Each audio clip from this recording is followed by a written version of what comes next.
now you're heading over to part 2 of that episode right over there. Here we go.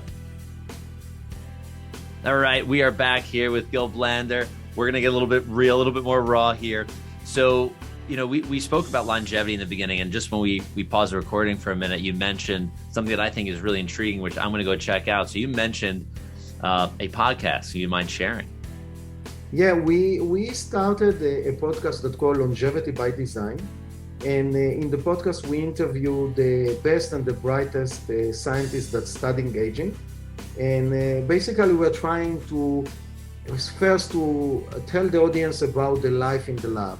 How have they decided to be a scientist? Why have they decided to study aging? What are they doing? What are they excited about? And then talking about all the technologies that they are working on. What are they doing to try to expand lifespan?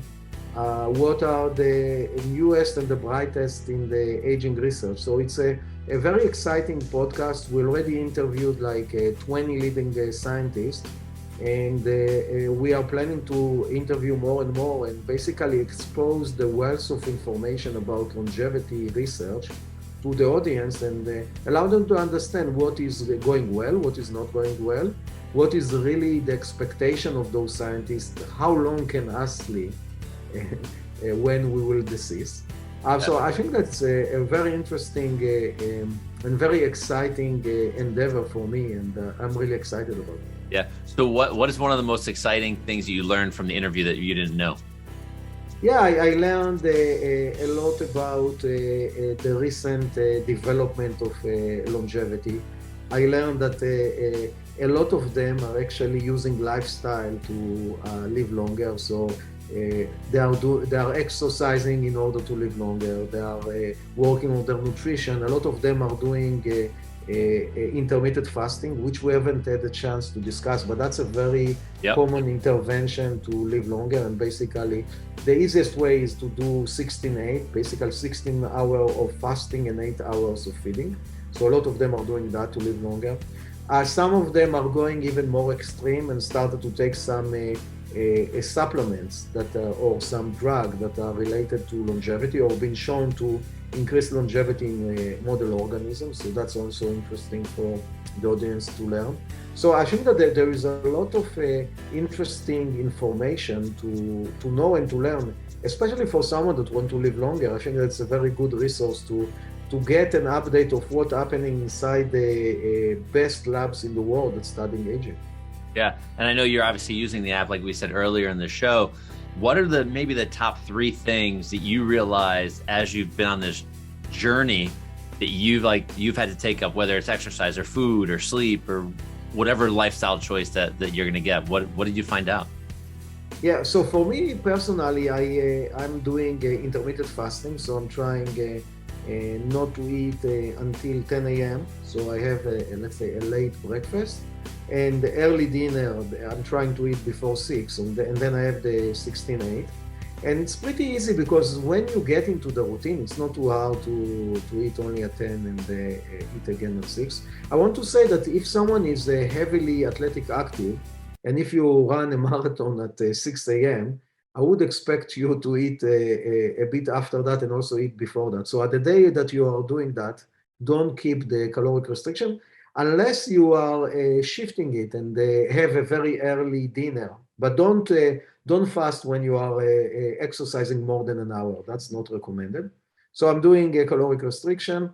I started to cross train because I think that it's very important to activate all the muscle in your body. So I like to run in the past, but with age, I started to have some problem with my knees. So I decided to move to cycling. So I'm cycling every other day, and the other days I'm doing some yoga and some core work and some weightlifting. So I'm trying to mix between endurance Mix everything and up. I know a good chiropractor. Maybe it can help you with your knees there.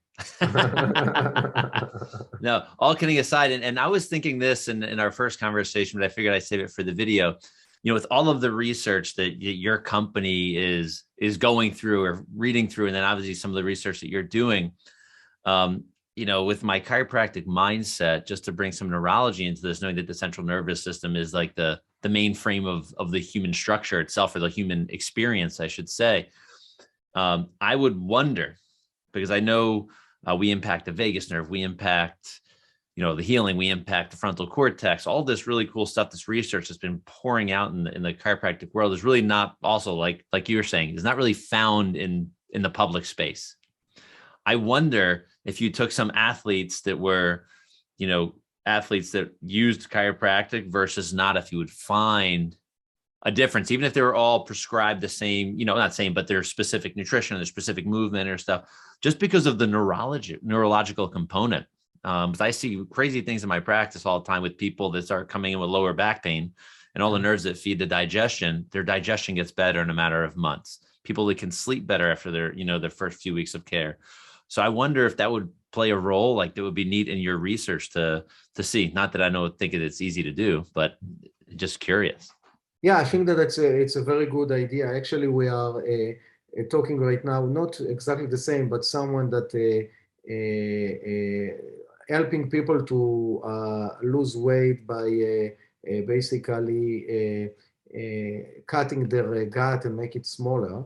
And he said, let's do something like that, and let's compare someone that doing it with someone that losing weight naturally, and see what are the so I think that what nice about blood biomarkers is that it can be basically the thermometer for everything.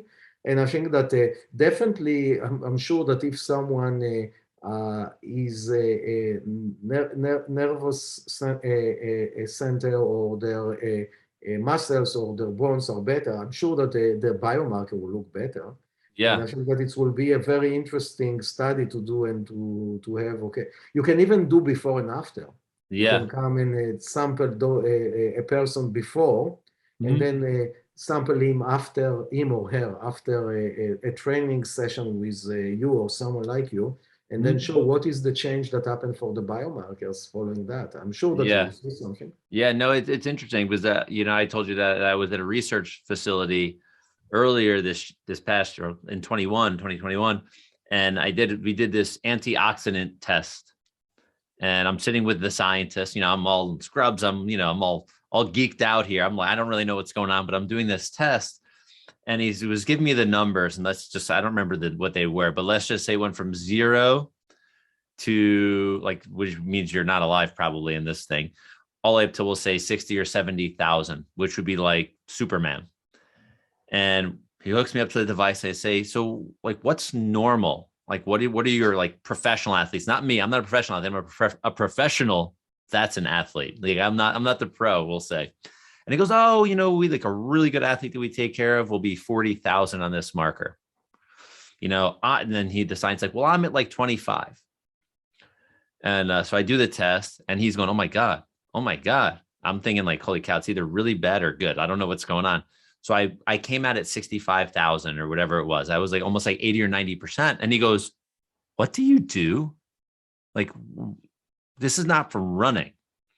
So I wonder if, I'm maybe the only chiropractic athlete. I don't know if it's my nutrition alone, if it's a combination of both things, but it was just really neat to see, they're going you're an anomaly. You're just a weird guy, type of thing. But I think that would just be a really neat thing. And I think, if I'm able to use this in my practice with patients, I think a pre and post care plan would be tremendous. Oh, you're muted, Gil. Oh, sorry. What is nice about it is that it's unbiased. So when someone, your customers or your patient, whatever you want to call them, they are coming to you and they have, I feel better, I sleep better, but it's not a quantitative. What is nice about the biomarkers, it's completely unbiased and very quantitative, like the result that you got. So I think that having that and come say, oh, you improve your biomarker by 10% or 20%, or we have something that we call inner age. It's basically calculate your age, the internal age based on the biomarker. I saw that. So you can come say, oh, you came to us with an inner age that is 2 years older than your age, and now your inner age is 2 years younger. So basically you improve your age by 4 years. That's something that it's very very easy to digest for the average person. Yeah. It's not a rocket science. Yeah. Yeah, that's powerful. Because we do structural, we do x-rays on our patients, and we actually do pre and post, which actually show structural functional change. But now that we can maybe have this biomarker or all of this thing start to potentially shift, I think that may be a huge shift in, for me, my practice, but maybe for our profession, because health performance is ultimately where we need to be. This country, the US, is probably one of the sickest countries, if not in the world, on how we take care of our health. We wait for the medicine to show up and the surgery to show up before we do anything. For not everybody, obviously, but for the most part. So what if we start doing that? Yeah. You see it even with COVID. Now there is let's call it the wonder drug of Pfizer and Merck that for COVID. If you contracted COVID, you can take it and then you will be okay, and everyone is okay. I will get COVID, so I will take the drug. That's our society. We like to take pills instead of coming and saying, hey, the best way is don't contract it. Be careful. Stay fit, because if you are not fit, it's COVID is exactly the disease of the unhealthy or the old. Basically, you are unhealthy, you have a better chance to not survive COVID. And that's another reason why you should try to be fit, why you should use Josh service to be better. That's why you should use services like InstaTracker to optimize yourself, for sure. No, that's great. So I think this is awesome, and I'm glad we get to know you here. I'm sure my audience is going to love you, and I'm going to recommend everybody just get over to insidetracker.com. Also, you can head to see if you're seeing this now. Make sure you're on the website lifestylelocker.com and you share this with people so people can see and watch this whole video. And when you get to Inside Tracker, take the quiz. Get some baseline information, then you can pull a trigger. I think you'll definitely learn something. So Gil, this has been a lot of fun. I've learned a ton. I appreciate you and what you've created for society as a whole. It's great. Thank you so much. It was a pleasure, and we'll be in touch. Yes, sir. So you're still here. Awesome. I want to thank you so much for watching part 2 of this episode. Make sure you scroll down on the page you're on right now and join our tribe of human-powered life heroes. You definitely want to be the first to get information on new episodes, new videos, product launches, live events, affiliate discounts, and so much more. So have a great day, evening, or night, and we'll see you on the next episode. Bye-bye.